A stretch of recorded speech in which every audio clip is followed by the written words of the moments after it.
جان بوجھ کر کے ہم نے رمضان کا روزہ اگر چھوڑ دیا ہمیں اس کا بھی حساب دینا پڑے گا.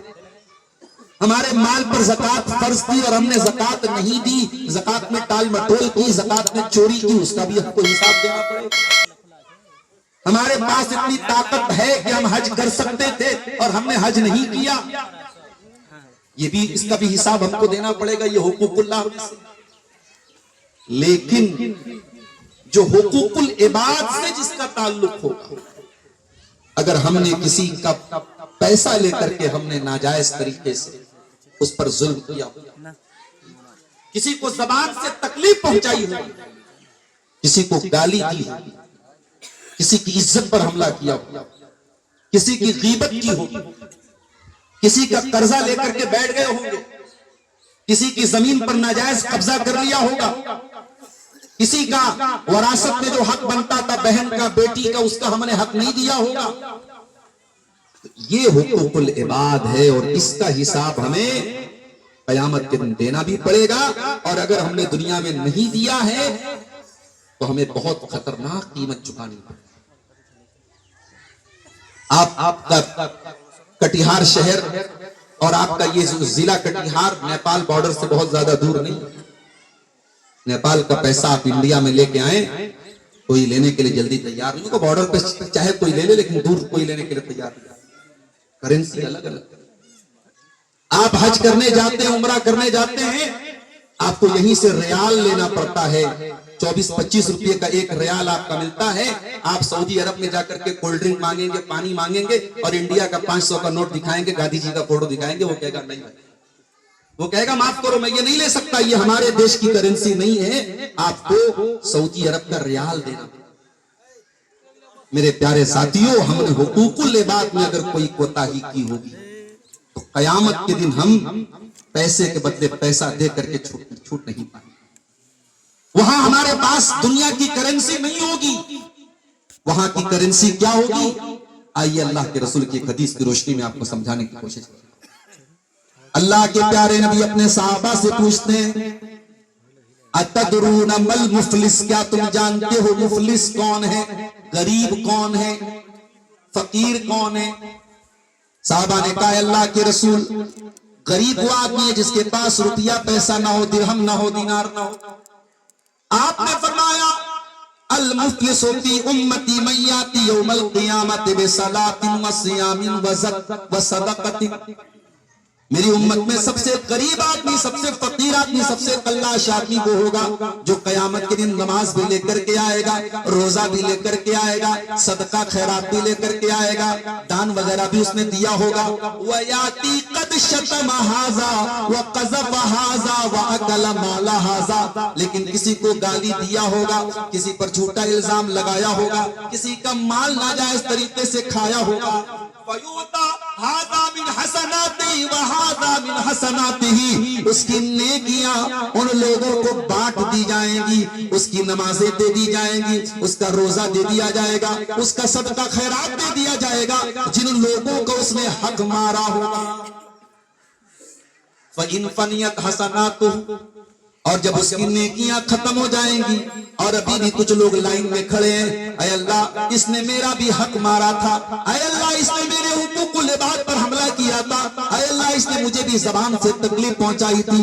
اللہ کے رسول فرماتے ہیں پھر ان لوگوں کے گناہ اس کے اوپر لا دے جائیں.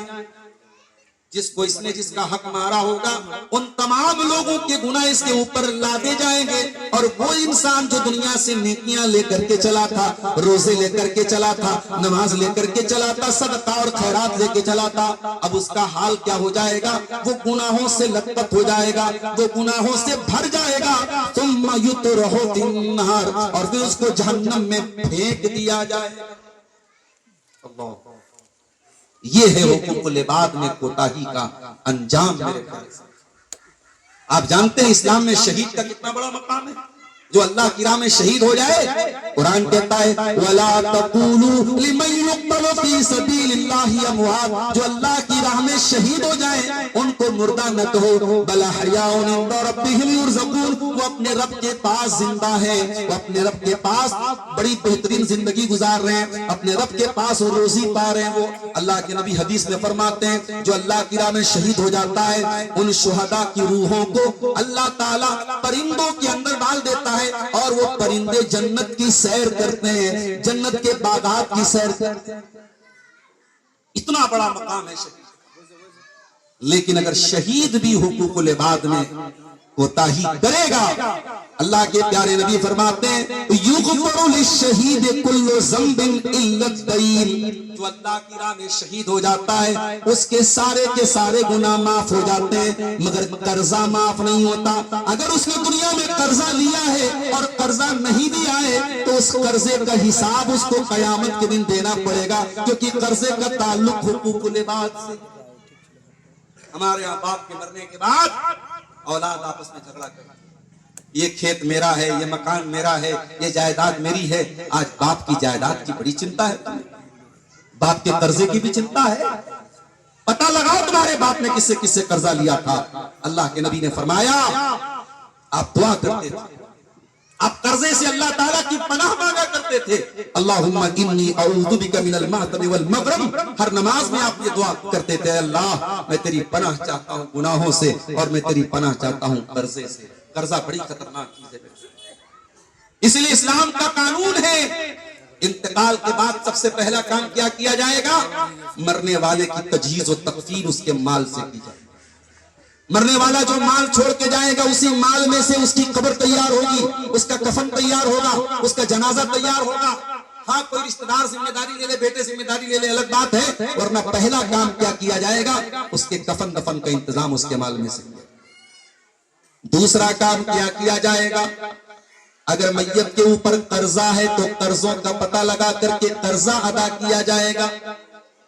تیسرا کام یہ کیا جائے گا اگر میت نے وصیت کی تھی، اپنی کوئی زمین قبرستان کو دے رہا تھا، عیدگاہ کو دے رہا تھا، مسجد کو دے رہا تھا، مدرسے کو دے رہا تھا، کسی غریب کو دے رہا تھا، تو یہ دیکھا جائے گا جو اس نے وصیت کی ہے اگر اس کے پورے مال کا 1/3 سے زیادہ وصیت کی ہے تو 1/3 سے زیادہ جو وصیت ہے اس کو انویلڈ اور اویدھ مانا جائے گا۔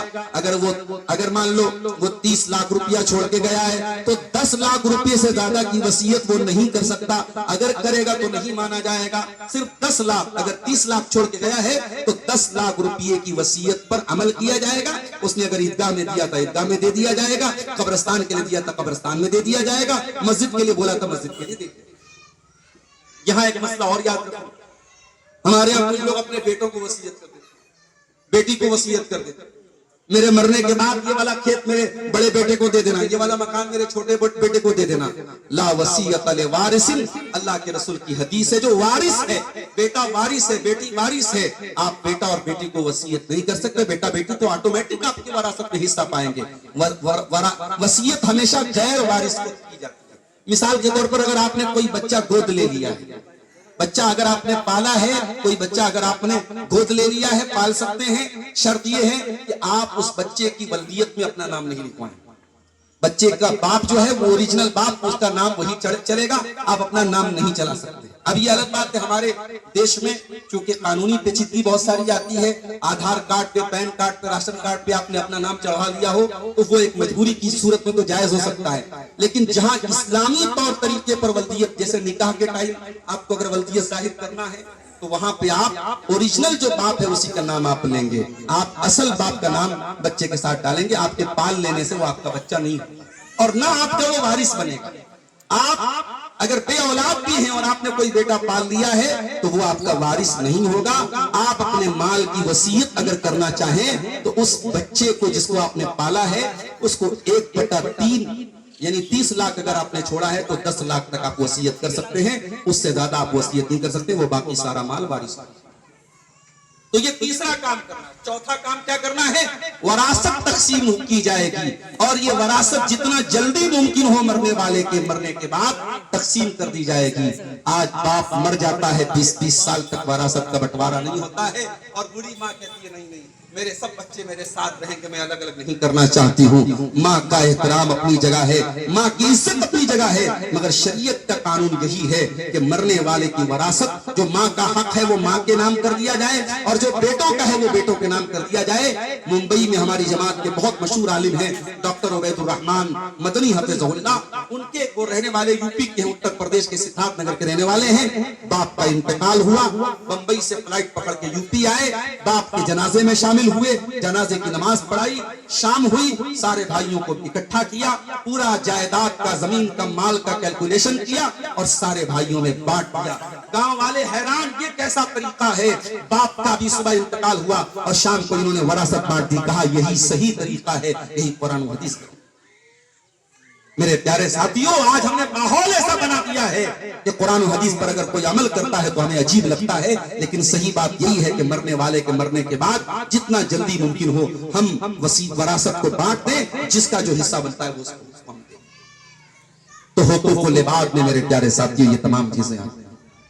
اب آئیے ذرا اس آیت کے اوپر غور کریں جو آیت میں نے خطبہ مسنونہ کے بعد آپ کے سامنے پڑھی ہے، سورہ نساء کی آیت نمبر 36 آیت نمبر 36 ہے، اور اس آیت میں اللہ تعالیٰ نے 10 حقوق بیان کیے ہیں۔ اسی لیے علماء اس آیت کو آیت الحقوق بولتے ہیں۔ لیکن بڑی عجیب بات یہ ہے کہ اللہ نے ایک حق اپنا بیان کیا ہے اور 9 حق اللہ تعالیٰ نے حقوق العباد کا بیان کیا ہے، یہ بتانے کے لیے کہ میرے بندو، حقوق العباد کو تم ہلکے میں مت لینا، حقوق العباد کو چھوٹا مت سمجھنا، حقوق العباد کو معمولی مت سمجھنا۔ اللہ نے 10 باتیں بیان کی، اس میں سے ایک حقوق اللہ میں سے ہے اور 9 باتیں حقوق العباد۔ وَاعْبُدُوا اللَّهَ وَلَا تُشْرِكُوا بِهِ شَيْئًا، تم اللہ کی عبادت کرو اور اللہ کی عبادت میں ذرا سا بھی شرک مت کرو۔ ذرا سا بھی شرک کرنے کی اجازت نہیں ہے۔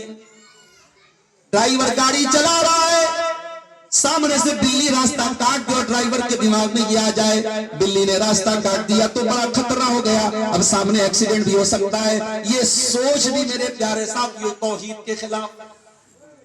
ماں بچے کو مالش کر رہی ہے اور مالش کرنے کے بعد ماں اپنے بچے کی پیشانی پر کاجل کا ٹیکا لگاتی ہے۔ پوچھو کیوں لگاتی ہو؟ کہتی کاجل کا ٹیکا لگانے سے نظر نہیں لگتی ہے۔ پوچھو تم کو کس نے بتایا؟ کیا قرآن نے بتایا؟ کیا نبی نے بتایا؟ کیا صحابہ نے بتایا کہ بچے کو کاجل کا ٹیکا لگانے سے تم کو نظر نہیں لگے گی؟ میرے پیارے بھائیوں، میری پیاری ماں اور بہنوں، یہ بچے کو نظر سے بچانے کے لیے کاجل کا ٹیکا لگانا یہ بھی توحید کے خلاف ہے، یہ بھی شرک کی ایک قسم ہے۔ میں یہ نہیں کہہ رہا ہوں کہ یہ اتنا کر دینے سے کوئی اسلام سے خارج ہو گیا۔ شرک کی بھی بہت ساری کیٹیگری ہوتی ہے، مگر یہ بھی ایک طریقے کا شرک ہے کہ آپ ایک کاجل کے ٹیکے کے بارے میں یہ عقیدہ رکھیں کہ کاجل کا ٹیکا ہمارے بچے کو نظر بد سے بچائے۔ بہت سارے سماج میں، مسلمانوں کے معاشرے میں شادی شدہ عورتیں منگل سوتر پہنتی، پوچھو یہ کیا ہے؟ کہتے ہیں سہاگ کی نشانی۔ معاف کر، اسلام میں عورت کے لیے سہاگ کی اس کے جسمانی اعتبار سے کوئی نشانی نہیں۔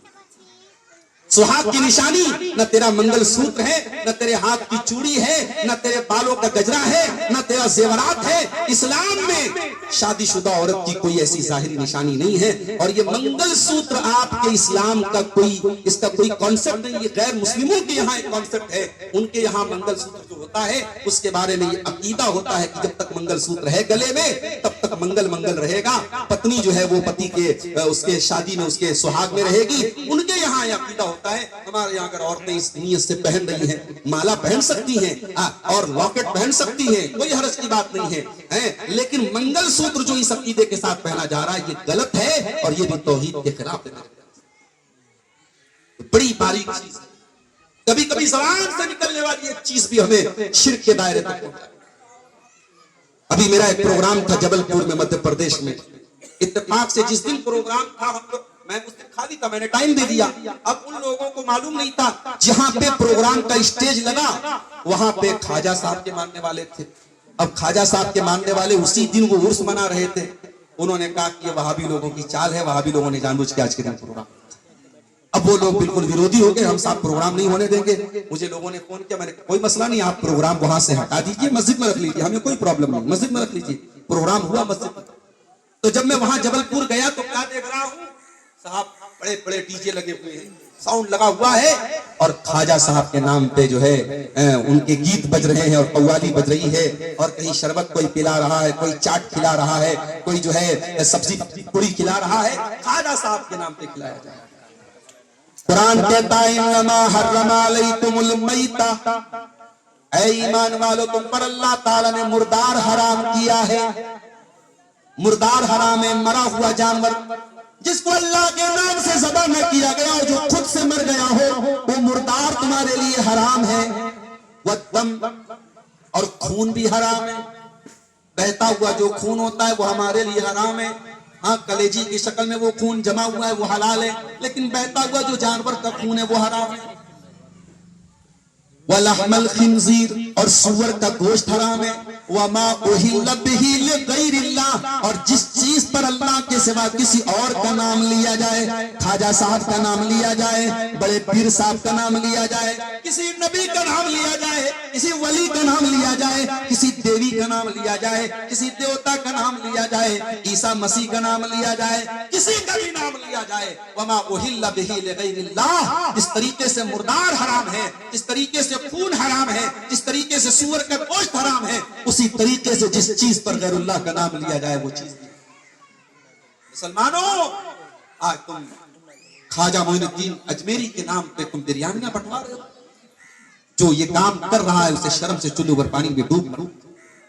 ارے اس سے بڑا فراڈیا کون ہوگا، اس سے بڑا دھوکے باز کون ہوگا جو نماز میں کہتا ہے ایاک نعبد و ایاک نستعین، اے اللہ ہم تیری ہی عبادت کرتے ہیں اور تجھ ہی سے مدد مانگتے ہیں، اور جب مسجد کے باہر نکلتا ہے تو کسی کو خواجہ غریب نواز کہتا ہے، کسی کو غوث اعظم کہتا ہے، کسی کو دستگیر کہتا ہے، کبھی مدینے جا کر کے وہاں گنبد خضرا کے سامنے ہاتھ باندھ کر کے دعائیں کرتا ہے اللہ کے رسول سے۔ میرے پیارے ساتھیوں، قرآن کہہ رہا ہے وَاعْبُدُوا اللَّهَ وَلَا تُشْرِكُوا بِهِ شَيْئًا، اللہ کی عبادت کرو اور اللہ کے ساتھ ذرہ برابر بھی تم شرک مت کرو۔ یہ مت بھول جاؤ کہ تم لا الہ الا اللہ کے ماننے والے۔ سر پہ ٹوپی لگا لینے سے اور گوشت کھا لینے سے تم مسلمان نہیں ہو جاؤ گے جب تک تم شرک سے اپنے دامن کو نہیں بچاؤ۔ دنیا کا سب سے بڑا پاپ یہی شرک ہے میرے پیارے ساتھیوں۔ اگر توبہ کیے بغیر دنیا سے مر گئے اور شرک سے توبہ نہیں کی تو اللہ تعالیٰ کیا بچنے کا نجات کا کوئی راستہ نہیں۔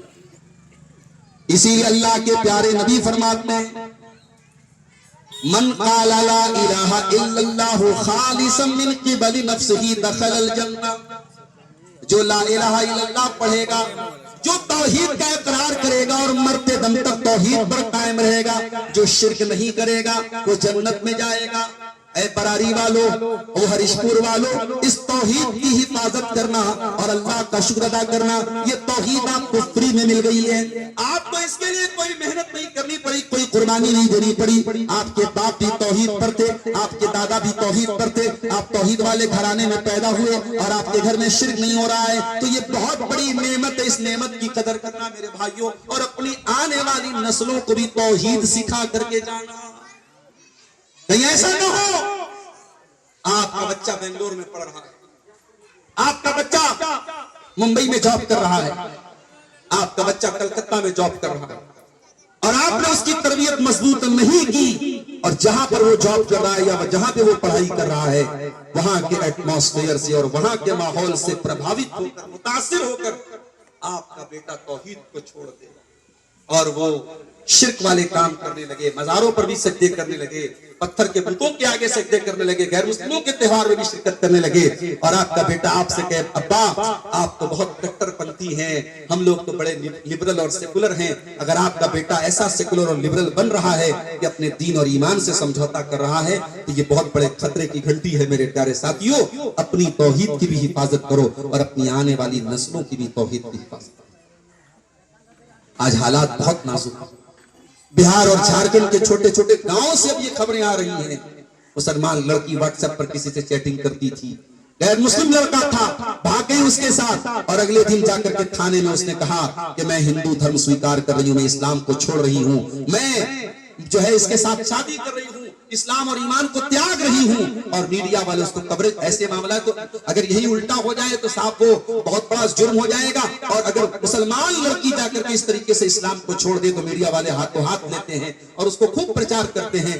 یہ حالات کیوں آئے ہیں میرے پیارے ساتھیوں؟ اس لیے کہ ہم نے آج اپنے بچوں اور بچیوں کو دین کی تعلیم دینا بند کر دیا ہے۔ آج ہمارے گھروں میں دین کی تعلیم نہ کے برابر ہے توحید کی تعلیم نہ۔ اور میں نے جمعہ کے خطبے میں جو بات کہی تھی پھر سے کہہ رہا ہوں، اپنے جمعہ کے خطبے کے نظام کو مضبوط بناؤ میرے پیارے ساتھیوں، اور جمعہ کی نماز میں عورتوں کو ضرور شامل کرو، یہ بہت ضروری چیز ہے، ورنہ آنے والے وقت میں آپ کو پچھتانا۔ وَاعْبُدُوا اللَّهَ وَلَا تُشْرِكُوا بِهِ شَيْئًا، تم اللہ کی عبادت کرو اور اللہ کے ساتھ کسی کو شریک مت کرو۔ اس کے بعد فرمایا وَبِالْوَالِدَيْنِ إِحْسَانًا، اور اپنے ماتا پتا کے ساتھ، اپنے ماں باپ کے ساتھ تم اچھا سلوک کرتے رہو۔ ذرا غور کرو میرے بھائیو، حقوق العباد کا نمبر آیا تو اللہ تعالیٰ نے سب سے پہلے ماں باپ کا ذکر کیا، اس لیے کہ سارے لوگوں میں حقوق العباد میں اگر پہلا نمبر کسی کا تو آپ کے ماں باپ کا ہے۔ جس ماں نے 9 مہینے آپ کو پیٹ میں رکھا ہے، جس باپ نے خون پسینے کی کمائی سے آپ کو چلنا سکھایا ہے، جس باپ نے آپ کو زندگی کی دھوپ چھاؤں سے گزرنا سکھایا ہے، اس باپ کی قدر کرو، اس ماں کی قدر کرو۔ میں یہ نہیں کہتا کہ آج نوجوان نسل اپنے ماں باپ سے محبت نہیں کرتی ہے، بہت سارے اچھے بچے بھی ہیں ماں باپ سے بہت پیار کرتے ہیں، مگر ایک بات بولتا ہوں، جو محبت ماں باپ اپنی اولاد سے کرتے ہیں، اولاد وہ محبت چاہ کر کے بھی اپنے ماں باپ سے نہیں کر سکتے۔ آپ چھوٹے سے تھے، کہیں پر بھی آپ نے پیشاب کر دیا، کہیں پر بھی پاخانہ کر دیا، ماں بیچاری روٹی بنا رہی تھی، کسی نے آ کے کہا منہ نے پاخانہ کر، ماں کو غصہ آیا، مگر معصوم بچہ تھا، ماں گئی، اس نے بچے کی گندگی کو صاف کیا، بچہ رو رہا تھا، ماں نے پچکارا، دلار کیا، پیار کیا، بچے کو دھلا کر کے آئی، بچہ ہنسنے لگا۔ اور اسی کا جب اپوزٹ ہوتا ہے، اور اللہ نہ کرے کسی ماں پر یہ نوبت آئے، کسی باپ پر یہ نوبت آئے، جب وہ ماں اور باپ بستر پر اس حالت میں پہنچ جائیں کہ وہ بیچارے باتھ روم نہیں جا سکتے، وہ اپنی گندگی کو اپنے ہاتھ سے صاف نہیں کر سکتے، اور بیٹے کو کرنا پڑ رہا ہے، بیٹی کو کرنا پڑ رہا ہے، تو وہ کر تو دیں گے مگر ناک پر رومال رکھ کے اور ہاتھ رکھ کے کریں گے، وہ اس دل اور خوشی کے ساتھ نہیں کر سکتے جو ماں نے آپ کے ساتھ کیا کرنا۔ یہ فرق ہے ماں کی محبت میں اور آپ کی ماں سے محبت میں۔ میرے پیارے ساتھیوں، جب تک ماں باپ زندہ ہے قدر کریں۔ قرآن کہتا ہے اِمَّا يَبْلُغَنَّ عِندَكَ الْكِبَرَ أَحَدُهُمَا أَوْ كِلَاهُمَا فَلَا تَقُل لَّهُمَا أُفٍّ، جب تمہارے ماں باپ میں سے کوئی ایک بوڑھا ہو جائے، بمبئی وغیرہ میں کیا ہو رہا ہے، مسلمانوں میں تو کم ہے، دوسرے لوگوں میں یہ رواج زیادہ ہے کہ بوڑھے لوگ ہو گئے تو ان کو گھر میں نہیں رکھتے کہ یہ بوڑھا دن بھر پک پک پک کرے گا، اس کو نکال دو گھر سے، اور وہاں بوڑھوں کے رہنے کی ایک جگہ ہوتی ہے اولڈ ایج ہوم بولتے، وہاں جا کر کے پیسہ دیتے ہیں کہ صاحب یہ میرا بوڑھا باپ ہے، اس کو رکھ لو، اس کا خیال رکھو، ہم اپنے گھر میں نہیں رکھ سکتے، ہمارے بچے پر جو ہے اثر اچھا نہیں۔ اللہ، انسان اتنا گر جائے، بوڑھے ماں باپ تیرے گھر کے لیے بوجھ بن گئے۔ اور اسی ہمارے اتر پردیش کی دھرتی پر ایسا واقعہ بھی ہم نے دیکھا ہے، مسلمان گھر میں ایسا واقعہ دیکھا ہے، باپ چلا گیا، بوڑھی ماں بچی بیچاری، 70-75 سال کی عمر ہو گئی تھی بوڑھی ماں کی، بیچاری اس کا پیٹ صحیح نہیں رہتا تھا، کہیں پر بھی گندگی کر دیتی تھی، پاخانہ کر دیتی تھی، اور اکلوتا بیٹا تھا اور بہو تھے، بیٹا اور بہو جو ہے اس بوڑھی ماں کی خدمت کرنے سے جب تھک گئے تو ان لوگوں نے ایک دن پتہ نہیں کیا کھلا دیا اس بوڑھی عورت کو، اگلے دن اس کی لاش پائی گئی، اور لوگوں کا کہنا ہے، چشمدید لوگوں کا کہنا ہے کہ اس بوڑھی عورت کی باڈی دیکھ کر کے ایسا لگ رہا تھا، اس کا پورا شریر ایسا نیلا پڑا ہوا تھا، ایسا لگ رہا تھا کہ اس کو زہر دیا۔ میرے پیارے ساتھیوں، ہم کس دور میں زندگی گزار رہے ہیں؟ آؤ، قرآن 1400 سال پہلے تمہیں ماتا پتا کا سمان کرنا سکھا۔ ہاں، اسلام میں ماں کے پیر چھونے کی اجازت نہیں ہے، باپ کے آگے جھکنے کی اجازت نہیں ہے، کیونکہ اسلام میں جھکنا ہے تو صرف اللہ کے سامنے جھکنا ہے۔ ہاں، لیکن جو پریم، جو محبت آپ کو ماں باپ سے کرنی ہے میرے پیارے ساتھیوں، دنیا میں سب سے بڑا ادھیکار، اگر آپ کی میٹھی وانی، آپ کی میٹھی زبان اور آپ کے حسن سلوک کے سب سے زیادہ اگر حقدار کوئی ہے تو آپ کے ماں باپ ہیں۔ قرآن کہتا ہے جب تمہارے ماں باپ میں سے کوئی ایک بوڑھا ہو جائے یا دونوں بوڑھے ہو جائیں تو قرآن کہتا ہے ان کو خبردار اف بھی مت کہنا۔ اچھا، جانتے اس کی وجہ کیا ہے؟ اللہ نے بڑھاپے کا نام کیوں لیا؟ اس کا جواب اللہ نے سورہ یاسین کے اندر دیا، وَمَن نُعَمِّرْهُ نُنَكِّسُ فِي الْخَلْقِ، جو بوڑھا ہو جاتا ہے اس کا بچپن لوٹ جاتا ہے۔ اللہ تعالیٰ نے ایسا سسٹم بنایا ہے، انسان جیسے جیسے بوڑھا ہوتا چلا جائے گا اس کا بچپن لوٹتا چلا جائے گا، وہ چڑچڑا ہوتا چلا جائے گا، وہ ضدی ہوتا چلا جائے گا۔ جب تمہاری ماں بوڑھی ہو جائے، جب تمہارا باپ بوڑھا ہو جائے اور بات بات میں چڑچڑاپن دکھانے لگے، ضد کرنے لگے، تو تم اپنا بچپن یاد کر لینا۔ تم جب ضد کرتے تھے تمہارے ماں باپ کبھی برا نہیں مانتے تھے، تمہاری ضد کو پورا کیا کرتے تھے، تم بات بات پہ سوال کیا کرتے تھے، تمہاری ماں کبھی تمہارے سوالوں سے تھکتی نہیں تھی، تمہارا باپ تمہارے سوالوں سے کبھی ناراض نہیں ہوتا تھا۔ وہ بوڑھے ماں باپ، جن کے بوڑھے ماں باپ ہیں، میرے پیارے ساتھیوں، ان بوڑھے ماں باپ کی قدر کرو۔ فرمایا ان کو اف بھی نہ کہنا، ولا تنہرہما، ان سے ڈانٹ کر کے، جھٹک کر کے، غصے سے بات نہ کرنا، وقل لہما قولا کریما، ان سے ادب سے بات کرنا، تمیز سے بات کرنا۔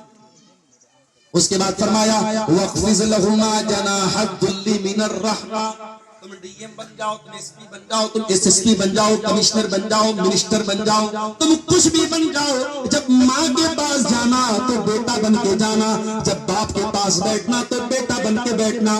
ماں کو اپنی کرسی کا پاور نہ دکھانا، باپ کو اپنے عہدے کا پاور نہ دکھانا۔ فرمایا وَاخْفِضْ لَهُمَا جَنَاحَ الذُّلِّ مِنَ الرَّحْمَةِ، اپنے ماں باپ کے سامنے ڈاؤن ٹو ارتھ ہو جانا، اپنے آپ کو ڈاؤن کر دینا، اپنے آپ کو جھکا دینا۔ اور یہ دعا بھی اللہ نے سکھا دی، وَقُلْ رَبِّ ارْحَمْهُمَا كَمَا رَبَّيَانِي صَغِيرًا، اور یہ دعا پڑھتے رہنا، اے میرے پروردگار، میرے ماتا پتا پر تو رحم فرما، میرے ماں باپ پر تو دیا کر، اے اللہ جس طریقے سے بچپن میں انہوں نے مجھ کو پالا۔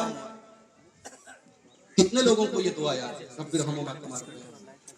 آج یہ دعا بھی بہت سارے لوگوں کو یاد نہیں ہے۔ آج باپ کا انتقال ہو جائے، ماں کا انتقال ہو جائے تو بیٹا اس قابل بھی نہیں ہے کہ اپنے باپ اور ماں کے جنازے کی نماز پڑھ سکے ڈھنگ سے، اس کی دعائیں تک اس کو یاد نہیں ہیں۔ اور آپ ان مدرسوں کو حقیر سمجھتے ہیں، ان مولویوں کو حقیر سمجھتے ہیں۔ میرے پیارے ساتھیوں، کم سے کم ایک بیٹے کو تو ایسا بناؤ، ایک بچے کو تو ایسا بناؤ، ایک بچی کو تو ایسا بناؤ کہ جب آپ کا انتقال ہو جائے تو وہ بچہ اور بچی اللہ کے سامنے دعا کر سکے، رب ارحمہما کما ربیانی صغیرا، اے اللہ میرے ماں باپ پر رحم فرما، اس طریقے سے انہوں نے بچپن میں مجھ کو۔ تو حقوق العباد میں پہلا نمبر میرے پیارے ساتھیوں ماں باپ۔ اس کے بعد فرمایا وَبِذِي الْقُرْبَى، اور اپنے رشتہ داروں کے ساتھ تم اچھا سلوک کرو۔ جب تم دنیا میں آئے اکیلے نہیں آئے، کوئی ماں ہے، کوئی باپ ہے، کوئی دادا ہے، کوئی نانا ہے، کوئی چاچا ہے، کوئی تایا ہے، کوئی پھوپھا ہے، کوئی خالہ ہے۔ ان رشتوں میں تم گھر کر کے پیدا ہوئے، یہ رشتے اللہ نے بنائے تھے۔ اسی لیے سورہ نساء کی پہلی آیت میں اللہ نے فرمایا یا ایھا الناس اتقوا ربکم الذی خلقکم من نفس واحدہ وخلق منها زوجها وبث منهما رجالا کثیرا ونساء فاتقوا اللہ الذی تساءلون به والارحام۔ اللہ نے فرمایا میرے بندو تم اللہ سے ڈرو اور رشتوں کو توڑنے سے ڈرو، رشتوں کو کاٹنے سے ڈرو۔ اپنے چاچا سے رشتہ ختم نہ کرنا، بھائی سے رشتہ ختم نہ کرنا، دادا سے رشتہ ختم نہ کرنا، ماموں سے رشتہ ختم نہ کرنا۔ کبھی اونچ نیچ ہو جائے، کبھی کسی بات پہ جھگڑا بھی ہو جائے، فرمایا لا یحل لمسلم ان یہجر اخاہ فوق ثلاث، 3 دن سے زیادہ کسی سے تعلق توڑ کے مت بیٹھ جانا، کسی سے 3 دن سے زیادہ رشتہ مت توڑ دینا۔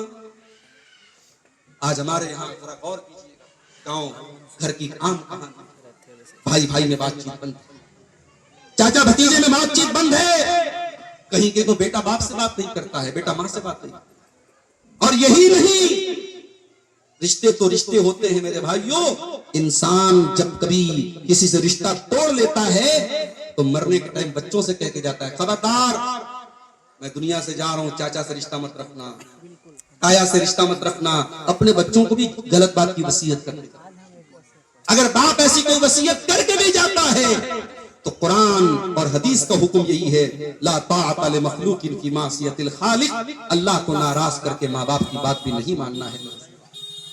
رشتوں کو جوڑنے کی کوشش کرو میرے بھائیوں، رشتوں کو توڑنے کی کوشش کرو۔ جانتے ہو جب اللہ نے اس دنیا کو بنایا تو رشتہ جس کو عربی میں رحم بولتے ہیں، یہ رشتہ جا کر کے اللہ کے دامن میں جا کر کے پناہ لے لیتا ہے، اور رشتہ اللہ تعالیٰ سے کہتا ہے کہ اے اللہ کل دنیا میں لوگ رشتے کو توڑیں گے تو کہاں لوگ پناہ لیں گے؟ کس کی پناہ لیں گے؟ اللہ تیری پناہ لیں گے۔ اللہ نے رشتے سے فرمایا الا اما ترزین ان اصل من وصلک واقطع من قطعک، اے رشتہ کیا تو یہ نہیں چاہتا کہ جو تجھ کو جوڑے میں اس کو جوڑوں، جو تجھ کو توڑے میں اس کو توڑوں؟ جو رشتے کو جوڑے گا اللہ اس کو جوڑے گا، جو رشتے کو توڑے گا اللہ اس کو۔ اس لیے میرے بھائیو، اگر 4 پیسے اللہ نے دیے ہیں، مسجدوں میں دیتے ہو بہت اچھی بات ہے، مدرسے میں دیتے ہو بہت اچھی بات ہے، قبرستان میں دیتے ہو بہت اچھی بات ہے، لیکن اگر تمہارے رشتہ داروں میں، تمہارے بھائی بندھوؤں میں، تمہارے خاندان میں، تمہارے رشتہ داروں میں اگر کوئی غریب ہے، ضرورت مند ہے، پہلے اس کی مدد کرو میرے پیارے ساتھی۔ اللہ کے نبی فرماتے ہیں الصدقۃ علی ذی الرحم سلطان، اپنے رشتہ دار کو جب آپ دان دیتے ہیں، جب صدقہ دیتے ہیں، جب زکوٰۃ دیتے ہیں تو آپ ڈبل ثواب پائیں گے، ایک رشتہ داری کا ثواب پائیں گے اور دوسرے زکوٰۃ کا اور صدقہ خیرات کا ثواب پائیں گے۔ لیکن ہاں، ہر رشتہ دار کو زکوٰۃ نہیں دے سکتا، باپ اپنے بیٹے کو زکوٰۃ نہیں دے سکتا، بیٹا اپنے باپ کو زکوٰۃ نہیں دے سکتا، بیوی اپنے شوہر کو زکوٰۃ نہیں دے سکتی۔ جن رشتہ داروں کی کفالت ہمارے ذمہ، ان کو ہم زکوٰۃ نہیں، ہاں ان کی مدد کر سکتے، پیسہ دے سکتے، لیکن ہم زکوٰۃ کی کوئی رقم ان کو نہیں دے سکتے۔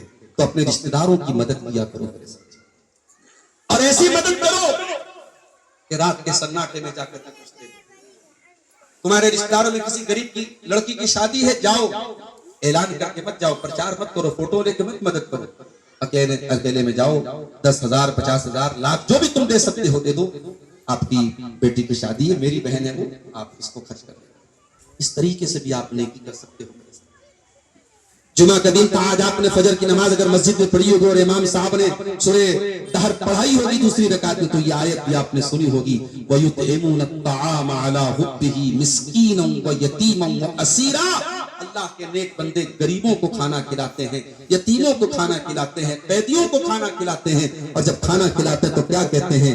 اِنَّا لا نريد منكم جزاء ولا شکورا انا نخاف من ربنا یوما عبوسا قمطریرا، ہمیں تم سے کوئی تھینک یو، کوئی شکریہ، کوئی بدلہ نہیں چاہیے، ہم تو اللہ سے اپنا بدلہ چاہتے ہیں۔ میرے پیارے ساتھیوں، اپنے رشتہ داروں کے کام، اور اگر کسی رشتہ دار سے آپ کی انبن ہو گئی ہے تو جا کر کے بات ختم کر دو۔ اگر آپ کو اپنی ناک کٹوانی پڑ جائے، اگر آپ کو ایسا لگتا ہے کہ میں گیا تو دنیا یہی کہے گی میں جھک گیا، میری ناک کٹ گئی، تو میرے پیارے ساتھیوں، اگر جھگڑا ختم کرنے کے لیے ناک کٹ جائے تو ایسی ناک کو کٹوا لینا۔ اگر دنیا کی نظر میں تم جھک گئے تو جھک جانا، مگر بات کو ختم کر دینا، اس کے بدلے میں تم کو جنت میں محل ملے گا۔ اللہ کے نبی فرماتے ہیں انا زعیم ببیت فی ربض الجنہ، میں جنت کے کنارے اس ایک مکان کی گارنٹی دیتا ہوں اس انسان کو، لمن ترک المراء وان کان محقا، جو حق پر ہونے کے باوجود جھگڑا چھوڑ دے۔ آپ حق پر ہیں، آپ صحیح ہیں، سامنے والا غلط ہے، لیکن اگر آپ جھگڑا ختم کر دیں جا کر کے، بھائی چلو جو ہوا سو ہوا، بات ختم کرو، اگر آپ نے جھگڑا ختم کر دیا، میرے پیارے ساتھیوں، دنیا کی بڑی سے بڑی دولت اس کے سامنے کیا حیثیت رکھتی ہے؟ نبی نے فرمایا جنت میں آپ کو محل ملے گا۔ آج کلکتہ جیسے شہر میں بالی ووڈ کا ایکٹر شاہ رخ خان جب اپنا ہوٹل لیتا ہے، کلکتہ میں گیا تو لوگوں نے مجھ کو دکھایا کہ کئی کروڑ کا یہ ہوٹل جو ہے شاہ رخ خان نے لیا ہے۔ آج کلکتہ جیسے شہر میں کروڑوں کا کوئی ہوٹل اگر کوئی لے رہا ہے تو بالی ووڈ کا ایک ایکٹر لے رہا ہے جس کے پاس کروڑوں کی دولت ہے۔ میرے پیارے ساتھیوں، میں کہتا ہوں یہ کروڑوں کے ہوٹل اور یہ اربوں کی دولت جنت کے 1 اسکوائر فٹ ایریا کے مقابلے بھی کچھ نہیں ہے۔ اللہ کے نبی نے فرمایا لموضع صوت فی الجنہ، جنت میں ایک کوڑا رکھنے کی جگہ، جنت میں 1 اسکوائر فٹ کا ایریا دنیا کی تمام نعمتوں سے بہتر ہے۔ میرے پیارے ساتھیوں، اگر اپنے رشتہ دار سے جھگڑا ختم کرنے پر آپ کو جنت میں ایک مکان مل رہا ہے تو یہ گھاٹے کا سودا نہیں ہے۔ جاؤ اور بات ختم کر دو۔ چاچا سے اگر بگاڑ ہے تو بگاڑ ختم کر کے دوستی کر لو، بھائی سے اگر بات چیت بند ہے جا کے بات ختم کر لو۔ میرے بھائیوں، یقین کرو آپ کے کاروبار میں بھی برکت ہوگی، آپ کی روزی روٹی میں بھی برکت ہوگی، جب خاندان میں میل اور محبت ہوگا، آپ کی عمر میں بھی اللہ تعالیٰ برکت دے گا، آپ کی روزی روٹی میں بھی برکت دے گا۔ ایک مثال یاد آئی، حضرت عائشہ رضی اللہ تعالیٰ عنہ، ان کا ایک مرتبہ کچھ اختلاف ہو گیا ان کے بھانجے کے ساتھ، حضرت عبداللہ بن زبیر۔ ہم سب جانتے ہیں کہ خالہ کا درجہ اسلام میں ماں کے برابر ہے، خالہ جو ہوتی ہے ماں کی بہن، اس کا درجہ ماں کے برابر ہے۔ حضرت عائشہ خالہ تھی، ان کی بہن حضرت اسماء کے بیٹے عبداللہ بن زبیر تھے، اور عبداللہ بن زبیر رضی اللہ اللہ تعالیٰ عنہ بڑے پائے کے صحابی ہیں، انہوں نے حضرت عائشہ کی کسی بات پر اعتراض کر دیا اور بڑے سخت الفاظ میں کہہ دیا کہ میں عائشہ کو روکوں گا، میں اپنی خالہ کو روکوں گا اور یہ کام نہیں کرنے دوں گا۔ حضرت عائشہ کو یہ بات پتہ لگی، حضرت عائشہ کو بہت برا لگا اور انہوں نے بڑے غصے میں قسم کھا کے کہا کہ آج کے بعد میں عبداللہ بن زبیر سے بات نہیں کروں۔ صحابہ تھے کوئی انسان، صحابہ کوئی فرشتے نہیں تھے، ہماری اور آپ کی طرح وہ بھی انسان تھے، ان کے بیچ میں بھی ناراضگی ہوتی تھی، جھگڑا ہوتا تھا۔ حضرت عائشہ اپنے بھانجے سے ناراض ہو گئی۔ ہم اور آپ ہوتے تو سوچتے کیا فرق پڑتا ہے، خالہ اگر ناراض ہو جائیں تو ہو جائیں، اگر ہم پیسے والے ہیں، اگر ہم عزت والے ہیں، اگر ہمارا سماج میں نام ہے تو ہم کسی کے سامنے جھکنے والے نہیں ہیں۔ مگر وہ صحابہ تھے، حضرت عائشہ سے جب ناراضگی ہوئی، عبداللہ بن زبیر کو اپنی غلطی کا احساس ہوا، آئے اپنی خالہ کے پاس، اے میری خالہ جان مجھے معاف کر دیجئے، میں نے غلط بات بول دی، مجھے ایسا نہیں بولنا چاہیے تھا، ایسا جملہ نہیں استعمال کرنا چاہیے تھا۔ انہوں نے بہت معافی مانگی، مگر حضرت عائشہ اپنے بھانجے کو معاف کرنے کو تیار نہیں ہوئی۔ آخر میں عبداللہ بن زبیر نے ایک آئیڈیا لگایا، ان کے دماغ میں ایک آئیڈیا آیا، انہوں نے دو صحابہ سے بات چیت کیا۔ یہ کون دو صحابہ تھے؟ ایک کا نام محمد ابن مسلمہ تھا، دوسرے کا نام مجھے یاد نہیں آ رہا ہے، دو لوگ تھے۔ یہ دونوں صحابی جو تھے یہ اللہ کے رسول کے نانیحال سے ان کا تعلق تھا۔ نانیحال سمجھتے ہیں آپ؟ یعنی ماں کا جو مائکہ ہوتا ہے، پتہ نہیں آپ کے یہاں شیخ آبادی میں کیا بولتے ہیں اس کو، تو اردو میں نانیحال بولتے ہیں۔ تو جو نانیحال کا جو رشتہ تھا، اللہ کے نبی بہت محبت کرتے تھے اپنے نانیحال کے رشتہ داروں سے، تو حضرت عائشہ بھی نبی کے رشتہ داروں سے بہت محبت کرتی تھی۔ عبداللہ بن زبیر نے آئیڈیا لگایا اور نبی کے نانیحال کے دو صحابہ سے کہا کہ آپ لوگوں کو میرا مسئلہ حل کرنا ہے اور چل کر کے میری خالہ کو منا لینا ہے۔ یہ تینوں لوگ جب پہنچے حضرت عائشہ کے گھر میں، بخاری کے الفاظ ہیں، انہوں نے دروازے پر جا کے سلام کیا، السلام علیکم ورحمت اللہ یا ام المومنین، اے ام المومنین آپ کے اوپر سلام ہو۔ حضرت عائشہ نے سلام کا جواب دیا، انہوں نے کہا اندخل، کیا ہم اندر آ جائیں؟ حضرت عائشہ تو اندر تھی، ان کو پتہ نہیں تھا کہ ابن زبیر بھی آئے ہیں، میرے بھانجے بھی آئے ہیں۔ انہوں نے کہا ٹھیک ہے اندر آ جاؤ۔ جب یہ تینوں لوگ اندر گئے، اندر پردہ لگا ہوا تھا، پردے کے اس پار حضرت عائشہ تھی، اس پار تینوں لوگ۔ ذرا غور کرو، نبی کی بیوی ہے، سب کی ماں ہے، پوری امت کی ماں ہے، اور ظاہر ہے کہ حضرت عبداللہ بن زبیر کے سامنے حضرت عائشہ عمر دراز بھی ہے۔ لیکن ان تینوں لوگوں کے آنے کے بعد جب یہ تینوں اندر گئے تو حضرت عائشہ سامنے نہیں آئی، پردے میں تھی۔ پتہ یہ چلا کہ مسلمان عورت ہر حال میں پردہ کرتی ہے اپنے غیر محرم کے لیے، چاہے وہ عمر دراز بھی ہو جائے، لیکن وہ پردے کا اہتمام کرتی ہے۔ آج جوان جوان لڑکیاں بغیر پردے کی گھومتی رہتی ہیں، اور یہ کہا جاتا ہے کہ پردہ تو دل کا ہوتا ہے، دل کا پردہ ہوتا ہے، آنکھوں کا کیا بھروسہ ہے۔ میرے پیارے ساتھیوں، کیا نبی کے صحابہ سے زیادہ صاف ستھرا کسی کا دل ہو سکتا ہے؟ کیا نبی کی بیویوں سے صاف ستھرا کسی کا دل ہو سکتا ہے؟ یہ تینوں لوگ اندر گئے، اندر پردہ لگا تھا، پردے کے اس پار حضرت عائشہ تھی۔ جیسے ہی تینوں لوگ اندر گئے، عبداللہ بن زبیر چونکہ خالہ تھی ان کی، خالہ تو ماں کے برابر ہوتی ہے، خالہ محرم ہوتی ہے، غیر محرم نہیں ہوتی ہے۔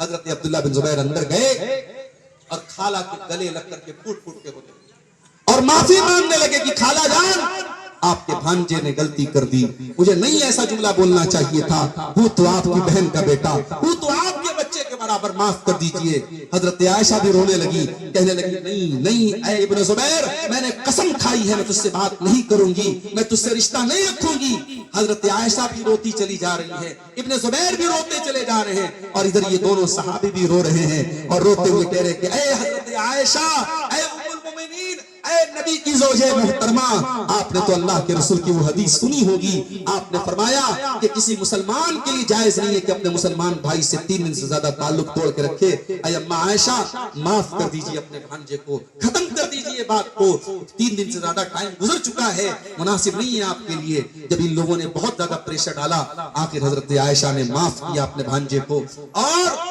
اسلام میں اگر قسم کوئی توڑ دے تو اس کا کفارہ کیا ہے؟ 1 غلام آزاد کرنا ہے، یا 3 دن روزہ رکھنا ہے، یا 10 مسکین کو کھانا کھلانا ہے۔ مگر حضرت عائشہ رضی اللہ تعالیٰ عنہا نے اس قسم کے کفارے کے طور پہ 40 غلام آزاد کیے، اور جب اس واقعے کو حضرت عائشہ یاد کرتی تھی، زار و قطار رونے لگتی تھی۔ میرے پیارے ساتھیوں، رشتہ داروں کا بہت بڑا حق ہوتا ہے. جب آپ اپنے سکھ دکھ میں دیکھیں کہ آپ کا رشتہ دار کس حال میں ہے، اس کے سکھ دکھ کا ضرور خیال کریں. حقوق العباد میں اللہ تعالیٰ نے والدین کے بعد دوسرے نمبر پہ ذکر کیا ہے رشتہ دار. پھر تیسرے نمبر پہ فرمایا والیتاما، یتیموں کے ساتھ جو بچے اناتھ ہو جائیں، جو بچے اناتھ ہو جائیں، جن کا باپ انتقال کر جائے، وہ بچہ جب تک نابالغ ہے وہ یتیم ہے. اس یتیم بچے کے ساتھ تم اچھا سلوک کرو. اگر مدرسے میں کوئی یتیم بچہ پڑھ رہا ہے، ہو سکے تو اس کی پڑھائی کا خرچہ جا کر کے اٹھا لو، اس کے اناج کا خرچہ جا کر کے اٹھا لو، اس کی خوراکی کی فیس جا کر کے ادا کر دو. کسی یتیم کے کام آ جاؤ، کسی یتیم کے ساتھ ظلم نہ کرو، کسی یتیم کے ساتھ انیائی نہ کرو. یتیم کا بڑا حق ہے میرے پیارے. مگر آج سماج اس قدر ذلیل ہو چکا ہے کہ باپ کی زندگی میں اگر کوئی بھائی مر جائے تو دوسرا بھائی اپنے ہی یتیم بھتیجوں سے کہتا ہے جاؤ تیرا باپ مر گیا، اب تیرے باپ کی میرے باپ کی جائیداد میں تم لوگوں کا کوئی حصہ نہیں بنتا ہے. اپنے ہی یتیم بچوں، اپنے ہی یتیم بھتیجوں کو اپنے باپ کی جائیداد میں سے دھکا دے کے نکال دیا. اور وہاں پہ لوگوں کو شریعت یاد آتی ہے کہ شریعت کا قانون یہی ہے کہ باپ کی زندگی میں بیٹا مر جائے تو پھر دادا کی وراثت میں پوتوں کا حق نہیں. میرے پیارے ساتھیوں، اسلام کے کچھ قانون ایسے بھی ہیں جو آپ کے ایمان کی اور آپ کی انسانیت کی پریچھا لینے کے. جب یہ موقع آ جائے اور کسی کا بھائی اپنے باپ کی زندگی میں مر جائے تو وہاں بھائی کو یہ سوچنا چاہیے کہ جو ہمارا بھائی مر گیا ہے، اگر میں مرا ہوتا اور میرے بچے آج اگر یتیم ہوئے ہوتے تو کیا ہوتا. وہاں پریچھا دادا کی ہے. دادا کو یہ چاہیے کہ جب تیرا بیٹا مر گیا تیری زندگی میں اور تیرے یتیم پوتے پوتیاں ہیں تو تجھے تو اسلام نے آپشن دیا ہے، تو اپنی وراثت میں 1/3 حصہ تو وصیت کر سکتا ہے. وہاں پہ دادا کو چاہیے کہ اپنے پوتوں اور پوتیوں کے نام وہ وصیت کر دے. 1/3 تک تو کر ہی سکتا ہے. اور دادا اگر نہیں بھی کرتا ہے تو وہاں چچا لوگوں کی اور جو اس مرحوم بھائی کی جو اور بھائی لوگ ہیں ان کے ایمان کی پریچھا ہے. میرے پیارے ساتھیوں، اگر ہم اس کا سماج میں الٹا دیکھتے ہیں، ہم یہ دیکھتے ہیں اپنے ہی یتیم بھتیجوں کو لوگ نکال دیتے ہیں، ان کو باپ کی جائیداد میں حصہ. اور وہاں کہتے ہیں صاحب شریعت کا یہی قانون ہے. زندگی میں شریعت کا کوئی قانون یاد ہو چاہے نہ یاد ہو، یہاں پہ ضرور ان کو قانون یاد آ جاتا ہے اور کہتے ہیں نہیں صاحب آپ کا حصہ نہیں بنتا ہے. میرے پیارے ساتھیوں، وہ یتیم ہے اور یتیم کا بڑا حق ہے. نبی نے کہا یتیم کے سر پہ محبت سے ہاتھ پھیر دو، اللہ تمہارے دل کی سختی کو دور کر دے. اس کے بعد فرمایا والمساکین، اور مسکینوں اور غریبوں کے ساتھ بھی تم اچھا سلوک کرو. تم اگر پیسے والے ہو، تمہارا مکان بہت اچھا ہے، تو جو غریب ہے، جو کمزور ہے، جو بیچارہ جھوپڑی میں رہتا ہے، اس بیچارے کو حقیر نہ سمجھو. اپنی دولت پر تم اہنکار نہ کرو، غرور نہ کرو. اس غریب کی مدد کرو. مدد نہیں کر سکتے تو کم سے کم بے عزتی مت کرو، انسلٹ مت کرو. اس کے بعد فرمایا والجار ذی القربی، اور اپنے ان پڑوسیوں کے ساتھ بھی اچھا سلوک کرو جو پڑوسی بھی ہیں اور رشتہ دار بھی ہیں. اگر آپ کے گھر کے بغل میں آپ کا بھائی رہتا ہے تو پڑوسی بھی ہے، رشتہ دار بھی ہے، اس کے ساتھ تمہیں زیادہ اچھا سلوک کرنا. والجار الجنوبی، اور اگر پڑوسی ہے لیکن رشتہ دار نہیں ہے تب بھی اس کے ساتھ اچھا سلوک. پڑوسی ہے اور رشتہ دار ہے تو ڈبل حق ہے، اور پڑوسی ہے اور رشتہ دار نہیں ہے تب بھی حق ہے. یہاں تک کہ اگر پڑوسی ہے اور وہ غیر مسلم ہے، ہماری کاسٹ کا نہیں ہے، ہمارے دھرم کا نہیں ہے، تب بھی میرے پیارے ساتھیوں ہمیں اس کے ساتھ اچھا سلوک کرنا ہے. اسلام میں دھرم اور جات کے آدھار پہ پڑوسی کو کوئی تکلیف پہنچانے کی اسلام میں اجازت نہیں ہے. اگر غیر مسلم بھی ہے تو اس پڑوسی کے ساتھ آپ کو اچھا سلوک کرنا. یہ بات یاد رکھو. آج بھارت میں جتنا بھی نفرت کا ماحول پیدا ہو چکا ہے، لیکن اگر آپ کے گاؤں میں غیر مسلم آپ کے ساتھ رہتے ہیں تو آپ کو ان کے ساتھ وہی بھائی چارہ اور وہی اخلاق اپنانا ہے جو اسلام آپ کو شکھا دیتا ہے اور تعلیم دیتا ہے. پڑوسی کا بہت بڑا حق ہے. آپ پیٹ بھر کے کھائیں اور آپ کا پڑوسی بھوکا رہے، یہ اسلام کی تعلیم نہیں ہے میرے پیارے ساتھیوں. چاہے وہ رشتہ دار ہو، چاہے رشتہ دار نہ ہو، مسلمان ہو چاہے نہ ہو، اگر پڑوسی ہے تو اس کا بہت بڑا. اب 2-3 چیزیں اور بیان کر کے میں بات ختم کروں گا. اللہ نے فرمایا والصاحب بالجنبی، جو آپ کے سفر کا ساتھی ہے. آپ ٹرین میں جا رہے ہیں، دلی جا رہے ہیں، کلکتہ جا رہے ہیں، ٹرین میں آپ کے ساتھ جو آدمی بیٹھا ہے اس کو تکلیف مت پہنچاؤ، اس کے ساتھ کوئی برا سلوک مت کرو. اب جب ٹرین میں اور بس میں سفر کرنے والے کے ساتھ آپ کو اچھا سلوک کرنا ہے تو آپ کی جو پتنی ہے، جو وائف ہے آپ کی، وہ تو ساری زندگی آپ کے سفر میں آپ کی ہم سفر ہیں. اسی لیے علماء نے اس آیت کی تفسیر میں لکھا کہ وَالصَّاحِبِ بِالْجَنْبِ میں بیوی بھی شامل ہے. جو آپ کی زندگی بھر کی ہم سفر ہے، بیوی کے ساتھ اچھا سلوک کرو. بیوی کو نوکرانی مت سمجھو، بیوی کو غلام مت سمجھو، بیوی کو ایسا مت سمجھو کہ تم آقا ہو تمہاری نوکرانی ہے. بیوی سے محبت کرو، بیوی کو عزت دو. اللہ نے فرمایا تمہارے پہلو کے جو ساتھی ہیں ان کے ساتھ بھی تم اچھا رکھو.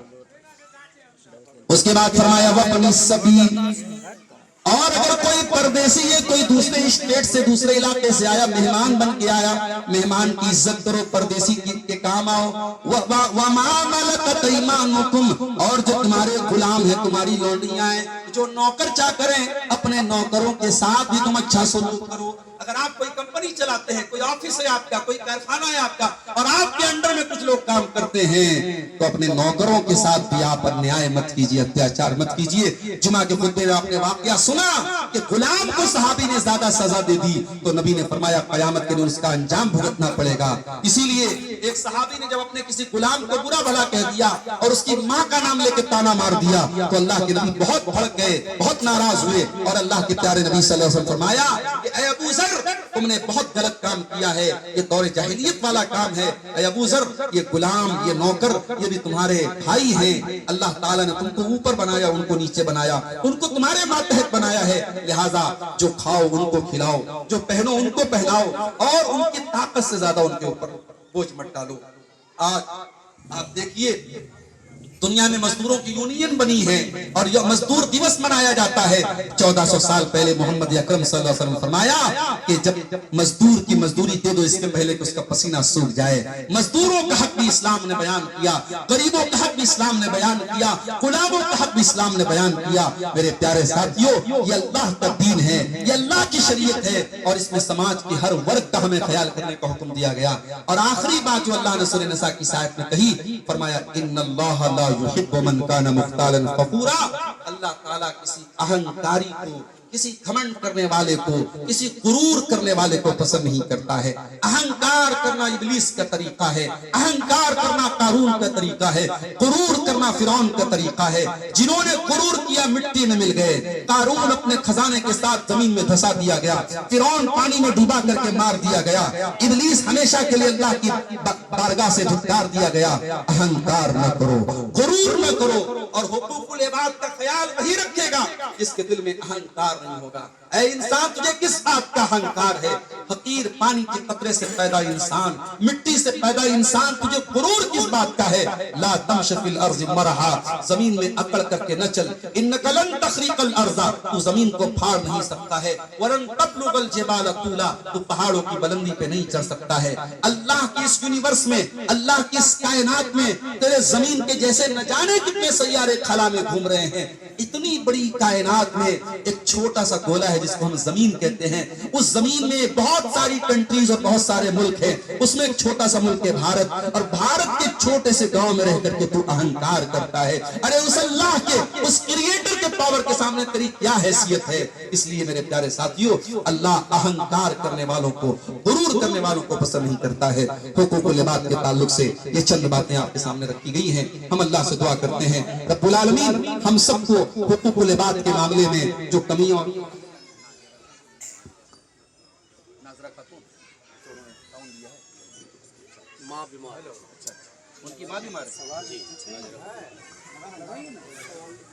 یہ کسی ناظرہ خاتون نام کی خاتون ہے، وہ بیمار ہے، ان کی ماں بیمار ہیں. اللہ تعالیٰ ان کو شفائے کاملہ عاجلہ عطا فرمائے. ان کی طرف سے کچھ مسجد کے لیے تعاون بھی آیا ہے، اللہ قبول فرمائے.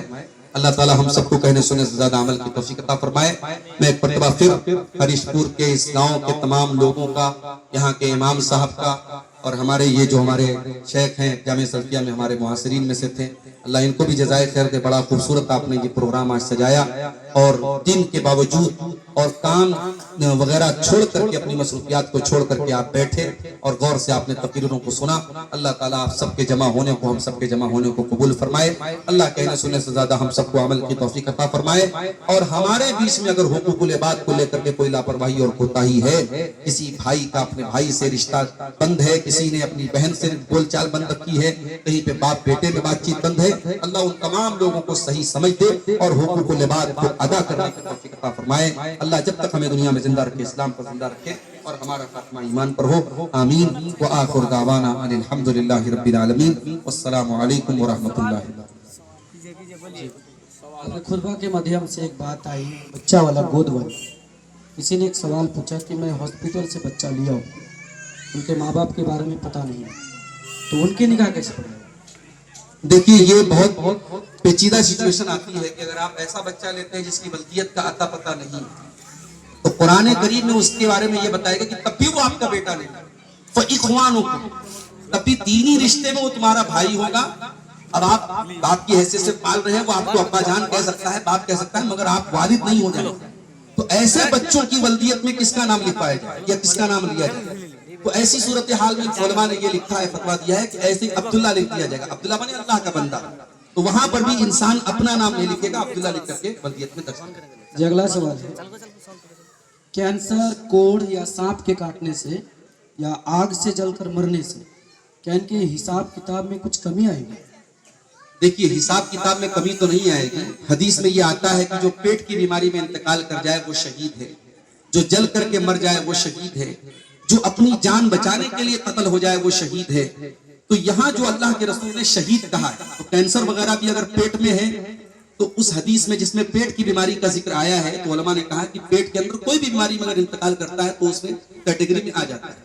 اسی طریقے سے جو عورتیں ڈیلیوری, بچے کی ڈیلیوری کے دوران انتقال ہوتا ہے, ان کے بارے میں بھی اللہ کے نبی نے فرمایا کہ وہ شہید ہیں. تو شہید کا مطلب کیا ہے؟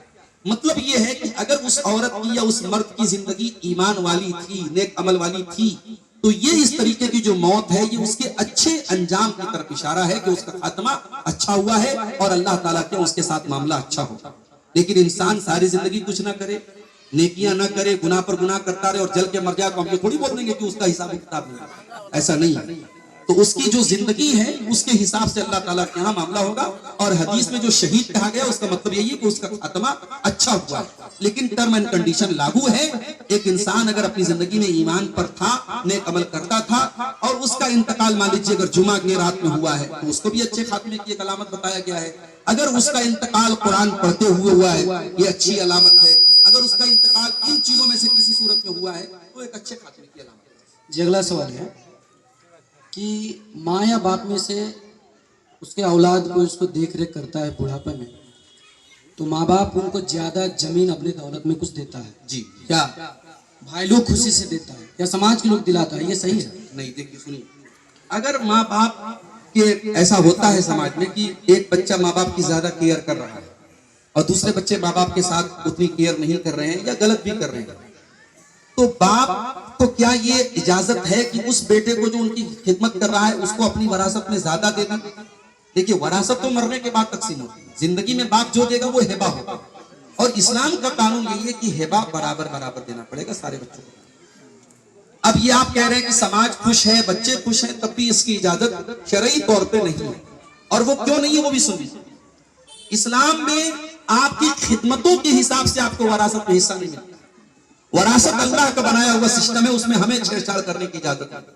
مان لیجیے ایک بیٹا باپ کا 40 سال کا, اب 40 سال تک بیٹا باپ کے ساتھ رہا ہے, باپ کی سیوا کیا ہے, سب کچھ اس نے کیا, اور مان لیجیے کہ جب باپ مرا تو اس کا کوئی بیٹا اس کی بیوی کے پیٹ میں, اس نے تو بالکل خدمت نہیں کی. باپ وہ پیدا بھی ہوا ہے باپ کے مرنے کے بعد, لیکن جب وہ پیدا ہوگا تو جتنا 40 سال والے بیٹے کو حق ملے گا اتنا ہی باپ کے مرنے کے بعد جو بچہ جنم لیا ہے اس کو بھی اتنا ہی حق.